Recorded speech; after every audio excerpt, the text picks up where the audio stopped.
All right. Thank you very much, everybody. So I think we're going to be delving into an interesting topic. So as Sami mentioned, today we're going to be covering production machine learning monitoring principles, patterns, and techniques. It's going to be both a theory-based session together with a set of hands-on examples that we're going to be covering. There's quite a lot to cover in this presentation, so we're going to have to rush through quite a few key pieces.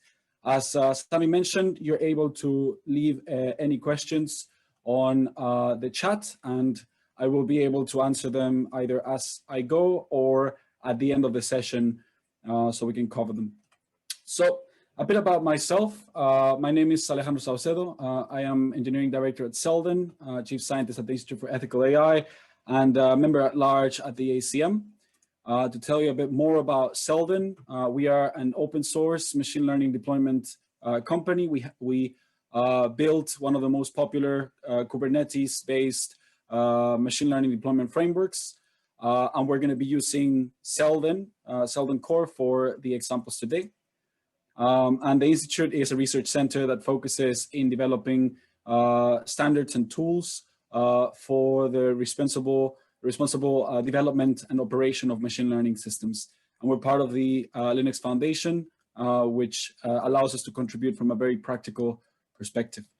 But today we're going to be covering some of the motivations of why should we care about ML monitoring, some of the principles to achieve efficient and reliable monitoring, some key patterns that have been abstracted to the machine learning world, and then a set of hands-on examples that we're going to be switching over.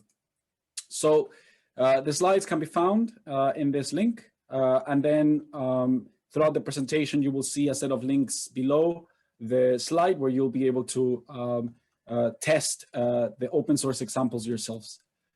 So let's set the scene. And we all are aware that even without the machine learning context, production systems, and more specifically, production machine learning systems are hard. For us, we interact with contexts that require and that involve thousands of machine learning models, which you can imagine the heterogeneity when it comes to specialized hardware, to complex dependency graphs for data and data flow, the compliance requirements, the reproducibility demands, lineage, metadata, etc.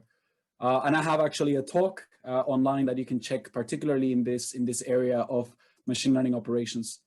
And I guess now it's not longer popular demand, but we are now aware that the life cycle of the model doesn't finish once it's deployed. If anything, it only begins once it's fully trained, right? It's deployed, it's potentially retrained, it's probably superseded by a better performing model, it's promoted to different environments. So ultimately, there's quite a lot of time that goes once the model has been deployed, and quite a lot of best practices that need to be involved throughout its life cycle. And more specifically, what we're going to be looking at today is we're going to be taking a model. We're going to be trying to take a very simple machine learning use case, as we're going to be covering very complex terminology around the machine learning space. We're going to be sending some predictions to this model that is going to be deployed as a microservice to see what can be monitored. We're going to be sending feedback to this model to be able to get some more advanced statistical monitoring.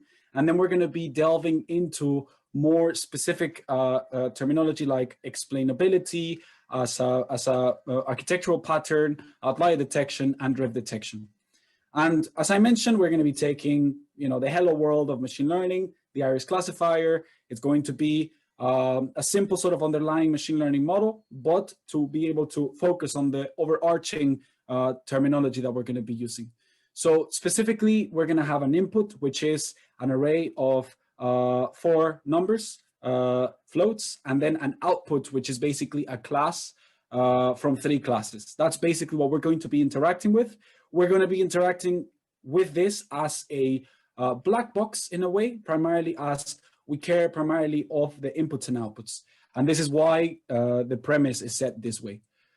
In order for us to be able to deploy this model, we are assuming that there has already been data science process to identify the best performance, best data distribution to use to train this model. And in this case, we're going to just be taking a simple model, training it, and then taking this artifact and deploying that, right? What that really looks like is specifically, getting the iris data set, then getting a train test split, and then training a model, which in this case, it's just a logistic regression or a random forest. It doesn't really matter for our specific use case, which then allow us to actually perform inference. So in an unseen data point, we would get the prediction. Then we would be able to actually export and persist that model, in this case, as a pickle. This is the pickle that we're going to be deploying. And ultimately, this is what we're going to be using around in this presentation. So the way that we're going to be containerizing and deploying it is using Selden. We're going to be able to leverage directly the artifact or to create a Python wrapper that then will become a fully fledged microservice using these tools. So it converts it from either artifact or Python class into an actual microservice where the inputs and outputs can be the data that you send to this model as a prediction. So the input would be an input array and the prediction would be one of these three classes. But now let's see what is the anatomy of a production deployed machine learning stack, the end-to-end area. And in this case, you have the training data, the artifact store, basically the persistence of the state of your production environment, and the inference data. So for the first step, you have your experimentation. This is basically the model training, your hyperparameter tuning. It uses the input training data and it creates an artifact, right? This is what we just did. We exported an artifact. Then you're able to deploy that programmatically, right? So that means that with some continuous integration process that would be in charge of, creating that artifact, putting it in an object store and deploying it, so that then once you deploy it, it can go into your environments, your respective development environments, production environments as a real-time model, batch model. With Selden Core, we're going to be using it to enable us to deploy this model into a Kubernetes cluster. And then every single input and output data, as you would with another microservice, would be stored in an Elastic Prometheus data store or a metrics or logs data store, which ultimately allows you not just to have persistence, but also to be able to use for then again, training data. So what are the monitoring metrics that are involved in production ML systems? So you have the usual microservice metrics, performance metrics and tracing. You have more specific machine learning metrics, statistical performance. You have things like outliers and drift detection. We're going to cover that, what that means in more detail. And you have explainability tools that often are discussed in an offline analytical aspect. But in this case, we're going to be discussing it in a monitoring production real-time or semi-real-time basis. But these are the core things that we're going to be delving in this topic. So let's start with the first part, and I'm sure that many of our fellow programmers in this audience are going to be more familiar with this, performance monitoring. And the principles are being able to monitor your microservice on its running underlying performance. So this is to identify potential bottlenecks, runtime red flags, malfunctions, or identify something preemptively before it actually goes wrong. And then, of course, being able to debug and diagnose unexpected performance. And in this case, it's in the context of our machine learning model, right? Our machine learning model that we deployed crashes, behaves incorrectly. It has major throughputs, spikes, et cetera, et cetera. So that's basically the things that we want to look at. And what that looks in more practical terms, this is things like requests per second, latency per request, CPU memory data utilization, distributed tracing.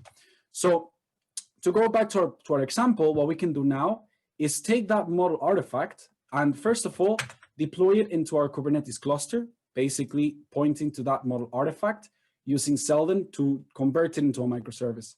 Now we actually have a microservice that we can send requests and receive predictions of exactly the same model that we deployed. We can see that our model is now deployed and we can actually send data for it to basically process, right? So we're going to send now some data, it's sending requests and then is receiving the predictions.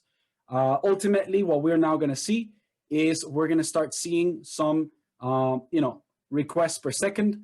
We're going to start seeing some insights on the latency. Ultimately, we will also be able to see the performance in our cluster sort of changing. We can see that the CPU utilization is now being in use. And this is the usual stuff that you would see in a microservice, right? This is not something new, but ultimately, if the model crashes or has a wrong prediction, we would be able to see this in the number of success requests or the number of 400s or 500 requests, right? This is basically the number of errors that potentially appear in our system, right? So this is basically some of the core components. Now we can see that there's 7 requests per second, right? So this is basically the usual things that you would see in your normal microservice, right? So let's actually pause that and let's have a look deeper. So the patterns that you would see here is what we just said. Take your model artifacts, deploy them as a microservice, and then extract the similar insights that you would for your usual microservices, metrics, logs, tracing, etc. But now let's go one level deeper. Statistical monitoring principles, right? What is the statistical monitoring? This is basically monitoring specific to statistical properties of the machine learning performance. So this is things like calculating using the corrected labels so that we can actually understand how the model is performing compared to how it was performing when we trained it, right? This means that if it performed really well during training, we would deploy it, see on scene data, but until we provide corrected and correct labels, we can then see the actual performance. This is things like accuracy, precision, recall, and can be used to benchmark either models in real time, one against another one as A/B tests, and it can also be used for evaluating in a long-term perspective. We will see more advanced concepts in a bit. This is key, and this is one of the core insights that we've sort of like extended within Selden so that it is used as a first-class citizen so that you can have your models almost out of the box with these components. And what this looks like in practice is things that you would often see as a data scientist: true positives, true negatives, false positives, false negatives, which can be converted into accuracy, precision, recall, specificity, and then even allowing you to have more specialized metrics like KL divergence, etc.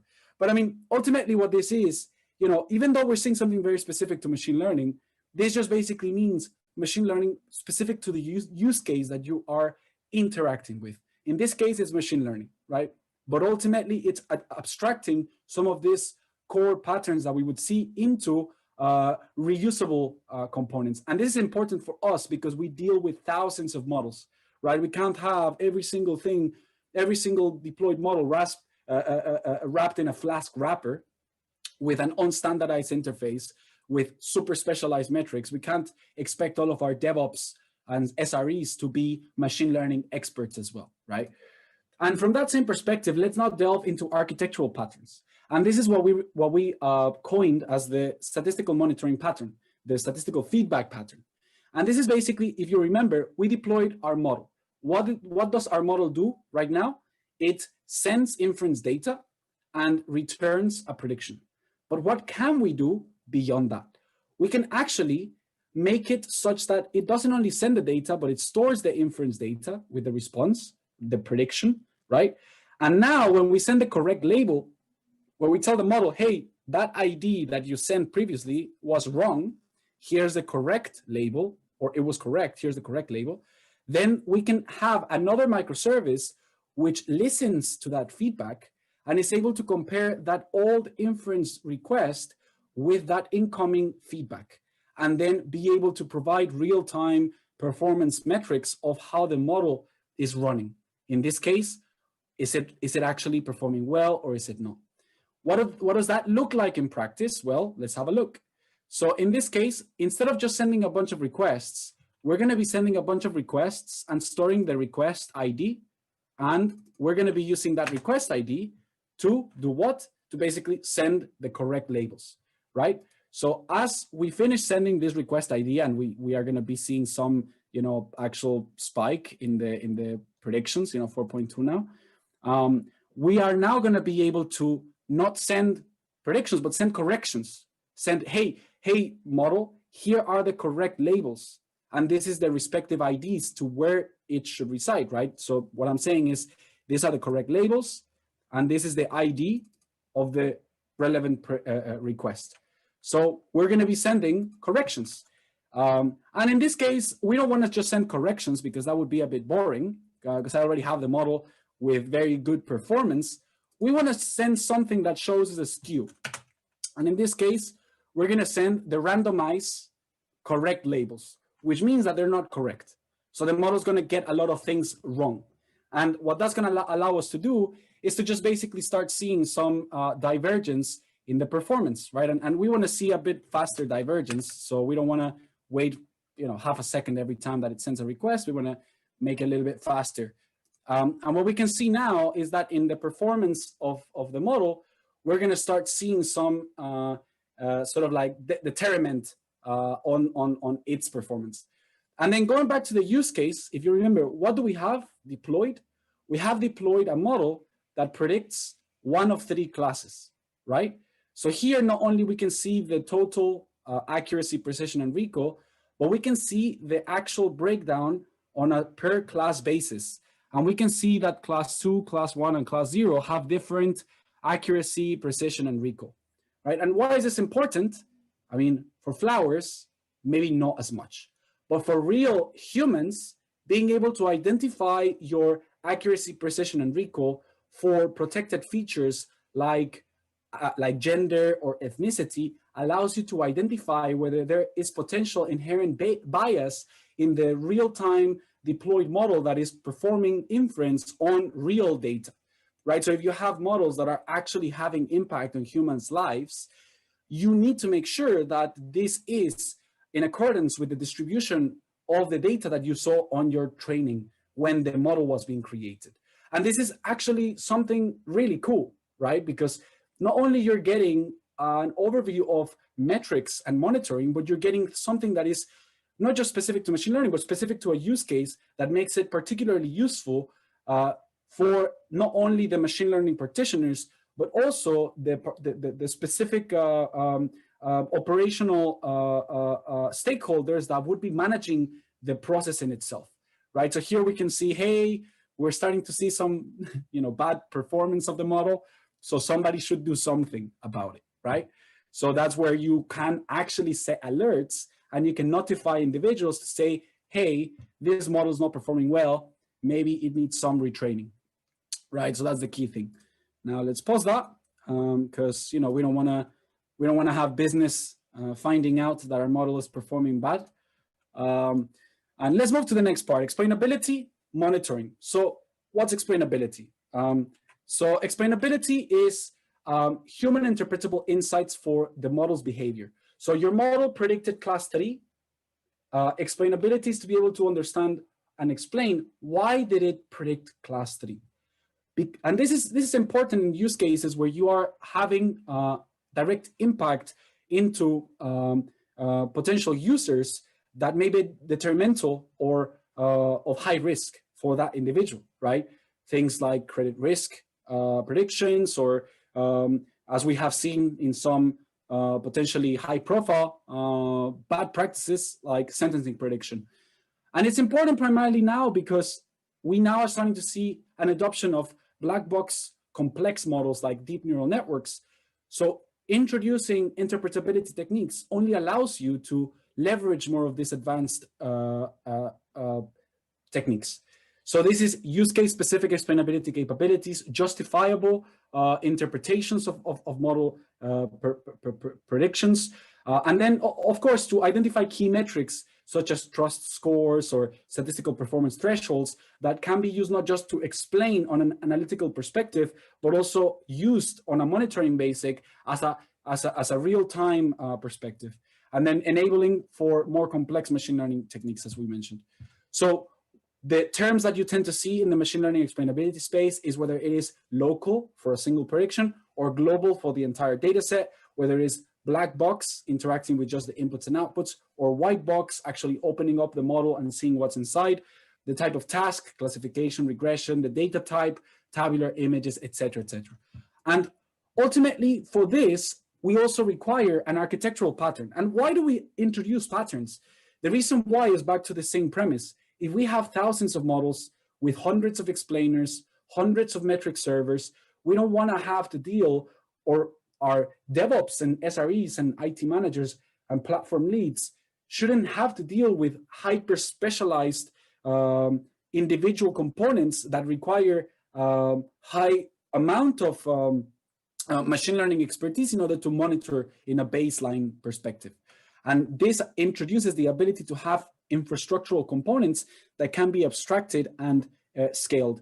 Within Ensemble, we've abstracted this into cloud-native patterns, which often is referred in the Kubernetes space as custom resource definitions. So this is basically abstractions for the Kubernetes world, where you can deploy an explainer, right? You can deploy a model, you can deploy a metric server, et cetera, et cetera. So you only deal with these components and you deal with those perspectives. And this is important because, you know, we're talking about the monitoring of our models, but this is a microservice as well.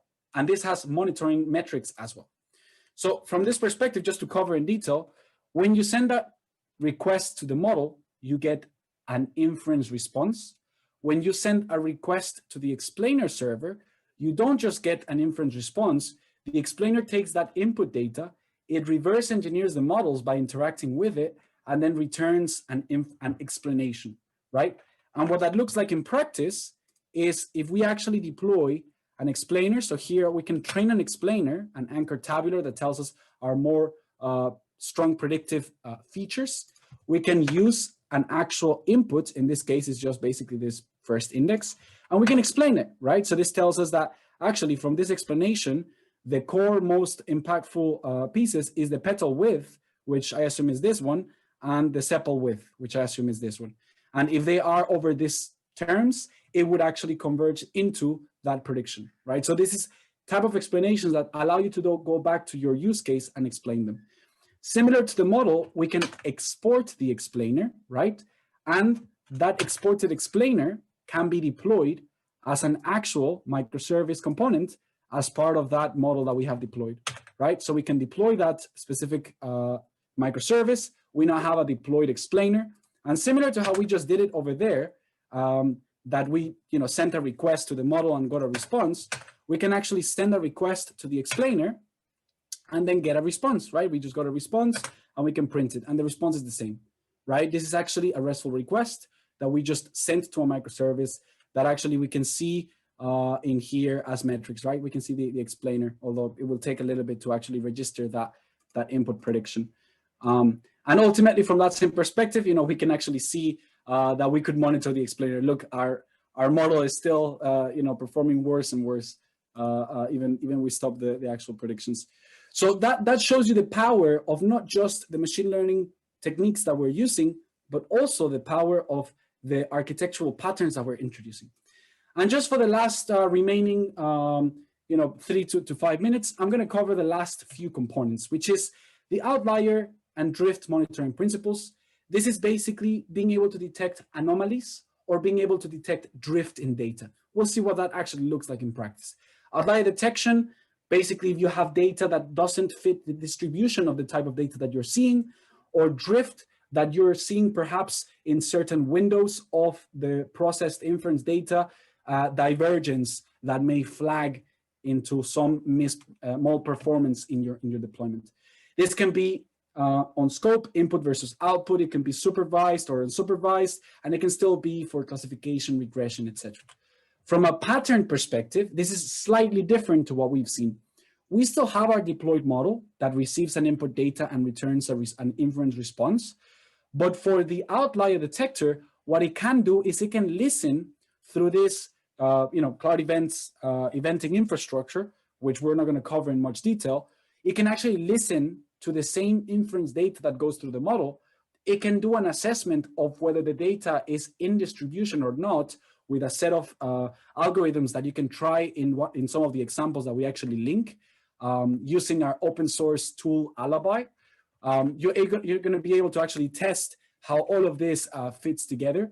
And this basically stores whether the data is an outlier or not. So then when you are able to look into the data of your input request, you're able to know whether that request had a particular outlier, or you can set up more specific alerts that are relevant to that.